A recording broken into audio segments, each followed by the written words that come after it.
Ce soir-là, Amar rentra un peu tard. Il y avait un beau clair de lune, les chemins et les rues étaient secs, la soirée était fraîche.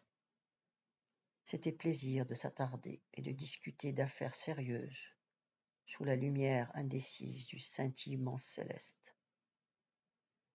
Quelques notables parlaient et s'écoutaient parler debout devant la porte du café qui venait de fermer. Ils flânaient avant de rentrer et terminaient leur journée sur des paroles de sagesse qui sortaient tout naturellement de leur bouche, comme si elles eussent été dictées par quelque divinité de cette nuit sereine. C'était somme toute une bonne façon de se quitter. Ahmad s'engagea dans la ruelle des Etlarbi, ayant encore aux oreilles le son des différentes voix. Il était jeune notable pour de bon.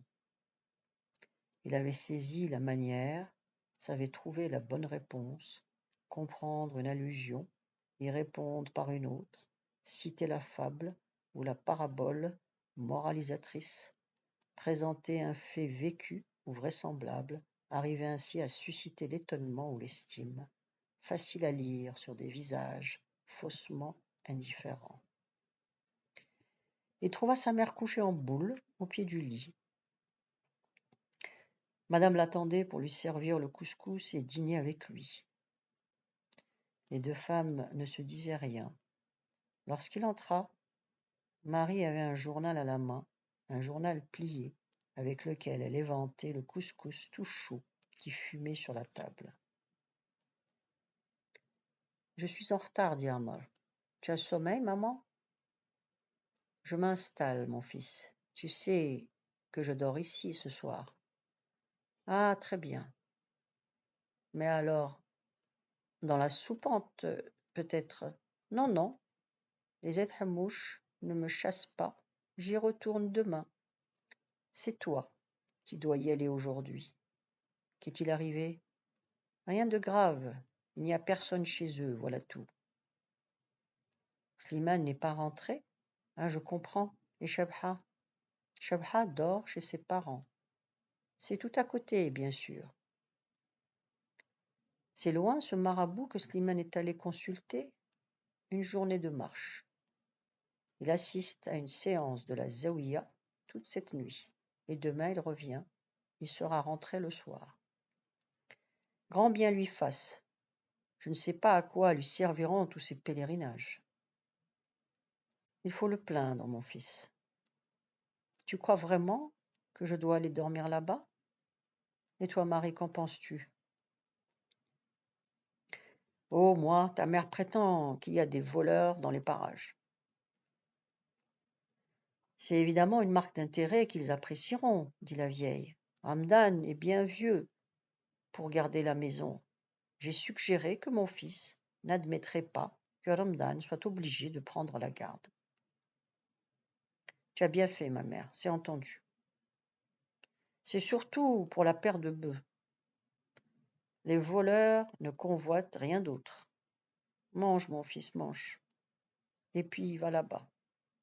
Tu trouveras sûrement ton lit préparé par Shabha. Tu dormiras par terre cette nuit. Mais Shabha aime la propreté et ils ont beaucoup de couvertures. Tu ne seras pas si mal. C'est ta mère qui te le dit. Naturellement, je ne crois pas trop aux voleurs, mais on ne sait jamais. Ils seront si contents, vos amis. Toi, madame, ne sois pas plus soucieuse que Kamouma. Je n'expose Amal à aucun danger. Amal se retrouva dans la ruelle vide qu'il remonta vers la Jama'a. L'ombre des maisons voilait les dalles, les rigoles, les creux et les bosses, mais ne parvenait qu'à mi-hauteur de la rangée qui faisait face à la lune, et c'était tout contre cette rangée que marchait prudemment Amar, entraînant une grossière reproduction de son buste, en ombre chinoise sur les murs. Quand il passa devant le portail de son cousin Hussein, ce dernier par hasard se trouvait sur le seuil.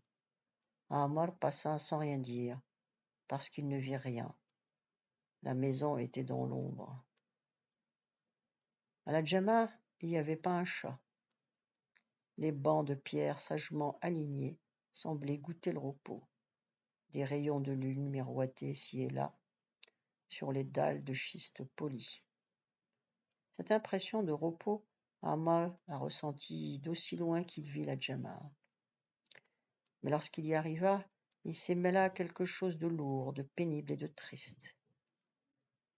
Et il pensa malgré lui à tous ceux qui passèrent par là, qui eurent l'habitude de s'y tenir, pour qui cette Djama représenta toute une vie publique, les anciens qui la bâtirent et ne connurent ni le café mort, ni l'immigration saisonnière. Puis, plus près, les grands-parents qui n'avaient d'autre distraction que d'aller s'y réunir après la journée laborieuse. Pour cela aussi, la Djama était un noble lieu où chacun avait la place et l'importance qu'il avait su à conquérir. Tous ces gens-là qui étaient morts, dont on avait perdu le souvenir, il les sentait sur le banc, à leur place habituelle, invisible. Leur présence l'étouffait. Ils reprenaient possession de leurs biens, ce bien qu'on dédaignait un peu à présent. Une multitude de yeux le fixaient d'un regard courroucé.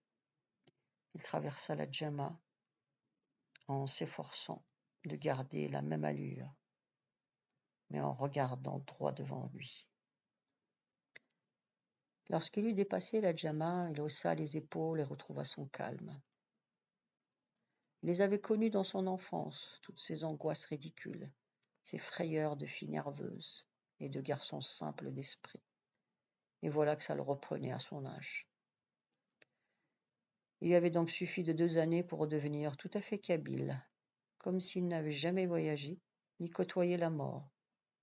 Les camps, la guerre, la mine, tous ces souvenirs reviennent. Oui, la mine, la figure écrasée de là-bas. Cette nuit débute bien. Et il doit veiller, garder la maison de Slimane. De là-bas. Il est armé, Amr. Sa main descend machinalement le long de sa cuisse et palpe le revolver dans la poche de son sarouel. Il s'agit bien des voleurs. Bon, se dit-il, c'est tout simple. Je vais passer la nuit dans la vieille demeure de mes oncles, de Slimane, de là-bas, oui de là-bas. De mon grand-père aussi. Qu'ai-je à me reprocher ou à craindre? Imaginons plutôt celui que Chebha a dû me préparer. Recèlera-t-il un indice, une marque d'attention?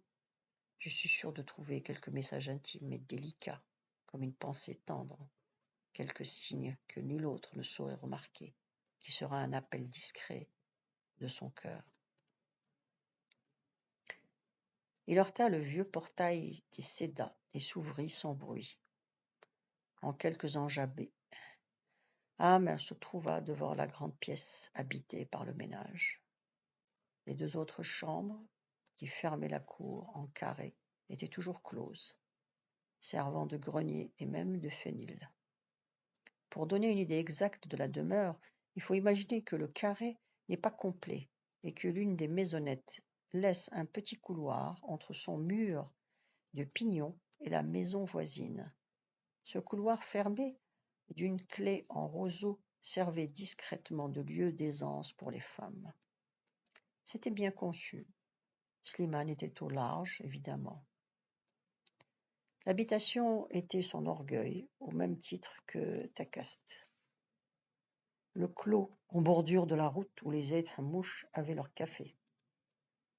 Cette vieille bâtisse en ruine qui voisine avec le nouveau café juste à l'entrée du village. Slimane pourrait vendre une pièce, ou même les 2, cloisonner la cour. Il n'avait pas besoin de tant d'espace, mais il préférerait mourir de faim plutôt que de vendre. Ses cousins le comprenaient aussi et le narguaient un peu avec leur air de dire, sûr d'eux-mêmes: « Veille bien sur tout cela, tu fais bonne garde, mais c'est pour nous. » ce qui le faisait rager. Ils avaient même essayé de se rapprocher de Shabha, de lier partie avec elle, car elle entrait dans leur jeu en n'ayant pas d'enfant. Et dire du bien de Shabha, la trouver excellente femme, autant insinuer qu'on ne souhaitait pas leur mariage. Slimane le devinait, et Shabha aussi. Elle sut répondre. Elle prit ses avances hypocrites du mauvais côté et finit par déclarer, pour les narguer à son tour, qu'elle n'était pas l'épouse qui convenait à Slimane et qu'un jour ou l'autre, elle lui en choisirait une qui leur ferait perdre en moins d'1 an leur espoir et leur illusion. Slimane n'en aima davantage. Les cousins virent qu'elle n'abandonnait pas son mari et ils se mirent à la détester, comme ils détestaient Slimane. Chacun chez soi. C'était mieux ainsi. Surtout quand ce chez-soi est indépendant, qu'on a son propre portail et sa cour bien close, vaste à faire loucher d'envie, puisque d'habitude nos courettes ne se traversent pas en quelques enjambées, mais d'une seule enjambée.